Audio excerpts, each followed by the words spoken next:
is there a guy employee there or whatever? Not just I'm saying your store, but other stores. I'm like, I'll go to Monique, because I trust her and I know because I walked in. I had so many years. I've been running since '80.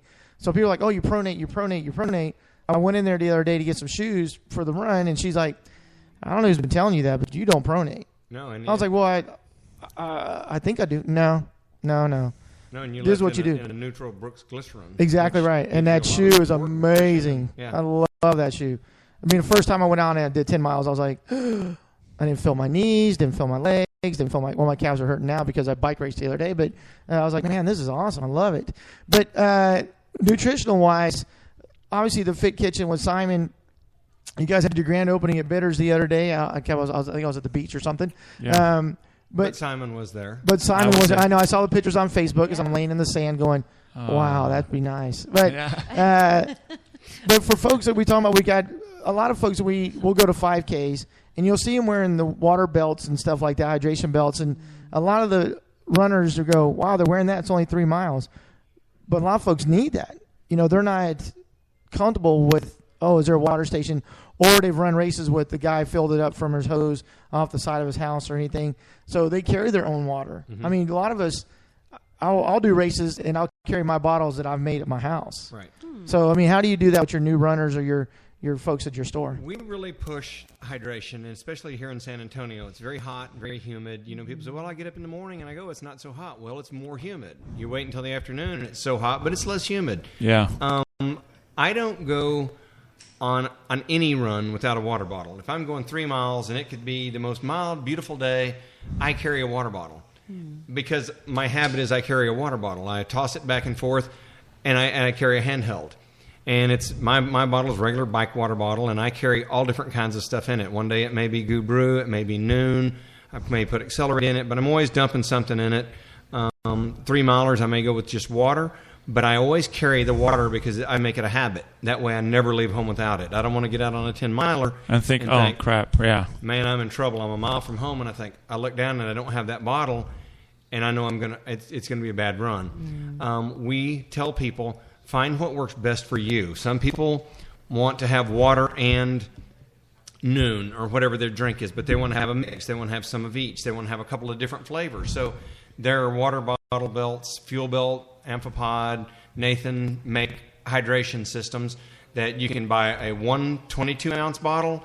You can have 4 8-ounce bottles. Yeah. And if you're doing 4 8s, you can mix it up. You can have water and a couple of different flavors of nutrition or hydration. Or you can just carry one handheld. And it's everybody's individual taste as to what they carry. But, we really push it. And when we do our social runs, the first thing I say when I walk out the door to greet our guests, say, who's got water? We put water out on the curb. We've got it in front, and we say, if you don't have water, drink some now before you go. If you find yourself in trouble, and look out for co-runners. You maybe just people, but you can see somebody getting pale, or you stop sweating, or whatever it is, and share your water. Yeah. But the idea is make sure you're carrying some water. Something. Yes. Yeah. Cool. We're gonna go to commercial quick, and we'll be right back. Glimmer Gear, increase your visibility. Be seen by motorists up to a quarter mile away. LED-equipped, state-of-the-art sports apparel designed to offer you comfort and safety while you exercise, train, and explore the outdoors. Visit Glimmer Gear today. Enter the promo code ISpeakForYou and get 25% off. That's glimmergear.com, or give them a call at 619-299-GEAR.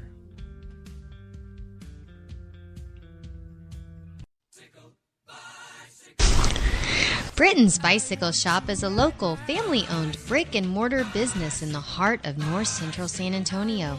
They have served the cycling community for over 20 years, and their mission is to provide top-notch service, products, and programming for customers and fellow cyclists, providing the most enjoyable cycling experience from beginners to neo-professional athletes. The staff varies in experience and interests to include Ironman triathletes, cross-country mountain bikers, commuters, men and women road racers, and all-around enthusiasts. Their inventory includes all the bikes for all types of riders. Whether you're looking for a Tour de France bike, a competition road, a triathlon bike, full suspension or hardtail mountain bikers, a 29er, international touring or hybrid built just for leisure. You can be assured that Britton Bicycles has the bike for you. Repairs, oh my. Yes, they have a repair service that is second to none. They're inclusive, so any and all bicycles are welcome for in our doors. If you ride them, they'll fix them. Their goal is to keep you riding. Find them online at BrittonBikes.com or give them a call at 210-656-1655. That's 210-656-1655. Now let's get out and go ride.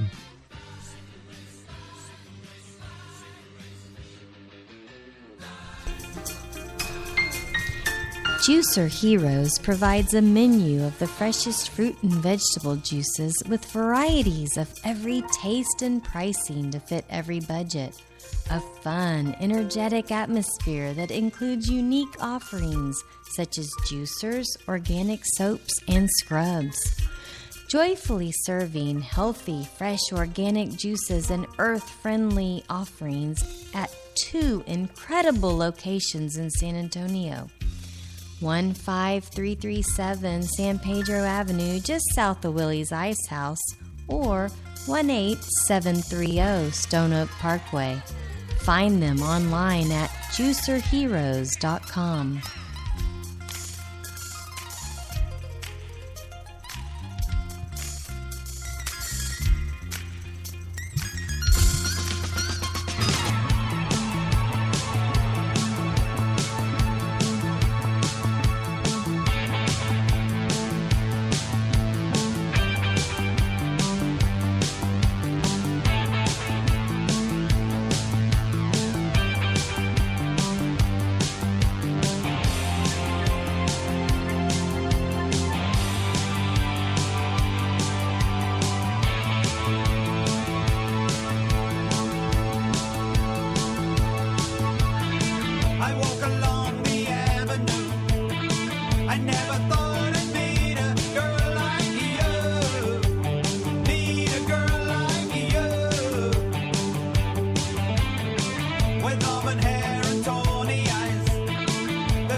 You're back.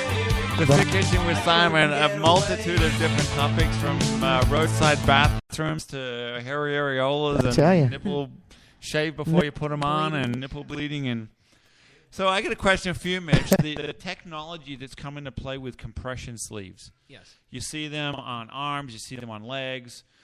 Is it something that you get a lot of questions about? Is it something that you train with, that you race with? What's your... We do. We get a lot of questions. We have a lot of people coming in for various reasons. Runners are finding that, when they first came out, I think that, well, really and truly, they first came out, Granny was wearing them for circulation. Yeah, when you fly, my mom wears them when she travels for, DVTs. Diabetics, it's very common to see people wearing some sort of a compression hose. Airline people, they wear them, and they're becoming very common to see because they get varicose veins from altitude change. It's flowed into the running community, and what people are finding is that it flushes lactic acid from your legs and keeps it from pooling and creating. So it helps the venous return. Yep. Go back up the body. There are gradual systems that you may have tighter. There are socks, there are sleeves, there are systems that just for your ankles.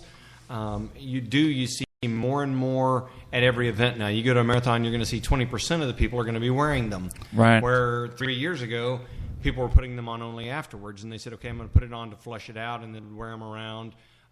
There are there's sleeves, there are full sleeve and sock only. There are compression tights now. I wore them back in the early 90s. I was a cyclist, so I had bigger legs. And when I'd run a marathon, I would have a lot of problem with bounce. Right. And so, if you got bigger legs, you bounce, and you have more tendency to start cramping with that bounce. So I would wear a tight Lycra running tight to try and control control that muscle, not knowing that I was experimenting with something. Right. But it really calmed it down. Well, suddenly I find myself on March 31st running a marathon, and it's 84 degrees, and I've got tights on, and everybody around me saying, well, "You're nuts." Yeah. And then you just get to the end of it. Well, now I've had knee surgery a couple of times, and I've got a bad hamstring, and I'll wear a compression short when my hamstring flares up. Right. I may wear it for a couple of weeks. It calms down, and I go back to wearing my regular running shorts. Yeah. The sleeves and the leg versions and the arm versions, I think that getting that flush out to keep you fresh is really the big benefit. Yeah. You used to see a lot of triathletes where they would come out of the swim, and you'd see them wearing these what looked like arm warmers. Right. But they were really compression, and these guys are getting the flush out to get the blood out of their arms because they just come out of a swim. Yeah. They want everything to stop pooling, and they want that blood back into the rest, squeeze it on down to the legs. Yeah. And now I need it in the legs to ride, and then they'd be going off into a ride, and they said, you know what, I'm missing something. They started wearing just a sleeve, from your ankle to your knee. Mm-hmm. They then moved to wearing, a full sock to flush it from your toes all the way back out. Right. And again, you've got progressive so that it's tighter on your feet, and it graduates up your legs so that it's easy to get blood into your calf and down to your foot, but then the squeeze from your foot pushes it back out, giving you a good circulatory. So is there a difference between like the full knee-high full sock or just the sleeve, or does it depend on the individual? It really depends on the individual, Simon. The people that wear a sleeve sometimes want their sock. Right. I wear right. I wear they a love leg their... or I wear a feature sock, and I don't want to wear that sock that's not. I want to wear a seamless toe sock. I don't want to have something rubbing. They've made such great improvements because of that complaint that a lot of the socks are just about equal. Right. So you see people going both ways. If it's just wearing a short sleeve, that guy wants to wear his own socks. Right. Somebody that's not concerned with it, and they've looked into the new CEPs and the 2-time shoes and things like that, they make a pretty nice sock on their sleeve, and so you can just wear the full package, and it goes, again, it's flushing from your toes throughout your whole body. Right. And are there different lines, like this is a training line, this is something that you race in? Is it something that, because I've had conversations with people that say, well, you shouldn't race in them, it's just for recovery. I mean, what's the school of thought? What do you know about it? They have a performance that you race in, and then they have a recovery that you just put on after the race. You go home and lay around in it. You could even sleep in some of the sleeves, where some of the ones that you race in are going to be a little bit tighter. Right. And they're going to be working a little bit harder. You may see a little bit more seaming in them, and that's going to be, as your muscles move, that's just flexing and squeezing to pump the blood out of it. Yeah. Some of them, again, the performance versions, race in them. The recovery are a little bit softer and easier. They have some, there's a company called 100% that has a ice bag pocket. Right, you can insert. You can race in that. You can put it on afterwards, and then you put in the inserts. So you've got your ice bags, and you can put those in, for your quads. You can put them for your hamstring. You can throw them on your calves. You can carry them on your shins. They cover the full. They got pockets all over them. Awesome. Oh, nice. As Mike's handing out the little 110%. The 110% instructions. I think what you do is you put this in the freezer.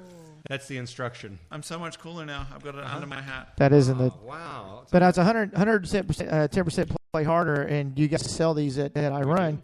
And they're sponsoring me for the run. So they sent me the ice sleeves that you're talking about. So that's where I got all these. And they sent me visors and shirts and all kinds of stuff. Very nice. But the shirts are more promotional because I'll be running with I Run shirt. I'll just let you know that. Everybody's going to be running down the road going, God, I saw that guy wore that shirt 3 days ago. Yeah, it's the same shirt, and I'm wearing it all 3 days. So I'll let you know.